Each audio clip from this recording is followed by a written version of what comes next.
I never expected my failed acting career would help me save a father from losing his children. As a family court attorney, I've seen hundreds of custody battles, but this case still haunts me 5 years later, parent, both for how close an innocent man came to destruction and how a single phrase exposed the entire plot. When Thomas first walked into my office, he looked like he'd aged a decade and a month. His ex-wife Jessica had suddenly filed for emergency sole custody of their 2 children, Pertant Emma 7 and Jacob 5 Pert, alleging severe physical and emotional abuse. The allegations were horrific and detailed. Specific dates, specific injuries, specific threats he'd allegedly made. "I've never laid a hand on my children," he told me, voice breaking. "I don't understand where this is coming from. We've had shared custody for 2 years with no issues." The timing was suspicious. Jessica had recently started dating a wealthy real estate developer who lived in another state.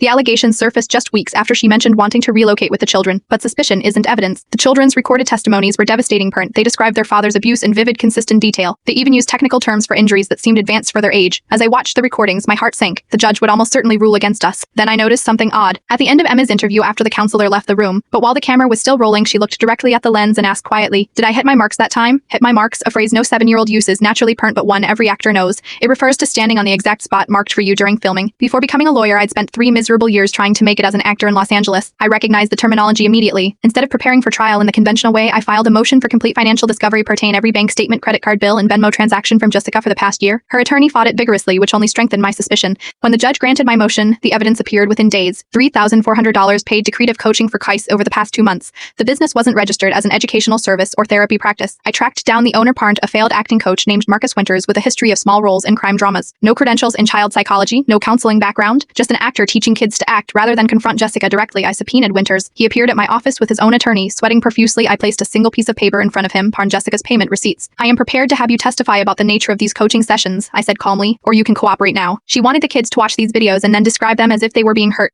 "Did you record these coaching sessions?" I asked. He nodded slowly. "I record all my sessions for training purposes." The videos were damning hours of Jessica and Winters coaching the children to describe normal parental activities as abuse. "When Daddy washes your hair, you say it hurt because he pushed your head underwater, remember?" Rehearsing lines, Hugh takes rewards for convincing performances. In one particularly disturbing clip, Jacob started crying, saying, "But Daddy doesn't hurt me." Jessica responded, "He does hurt you. You just don't remember it, right? If you want to live in the big house with the pool, you need to help Pasha's with this." When we presented this evidence in court, Jessica's attorney immediately requested a recess. They never returned. The judge not only dismissed all allegations but reversed the custody arrangement, granting Thomas primary custody with Jessica receiving supervised visitation pending a psychological evaluation. The district attorney considered charging Jessica with perjury and witness tampering, but ultimately decided against it to spare the children further trauma of testifying against their mother. Thomas later told me that Emma had been taking community theater classes before the divorce parent. That's how Jessica knew Winters, a connection that nearly destroyed an innocent man's life. I've handled hundreds of cases since then, but I always watch recorded testimonies all the way to the end now, even after the official questioning stops. And I tell young lawyers that sometimes the most valuable expertise comes from your life before law school, parent, even if it's knowledge from a career path that failed. 5 simple words, parent. Pearton saved a father from losing his children forever. Sometimes justice hinges not on grand legal strategies, but on recognizing something that doesn't belong in a child's vocabulary.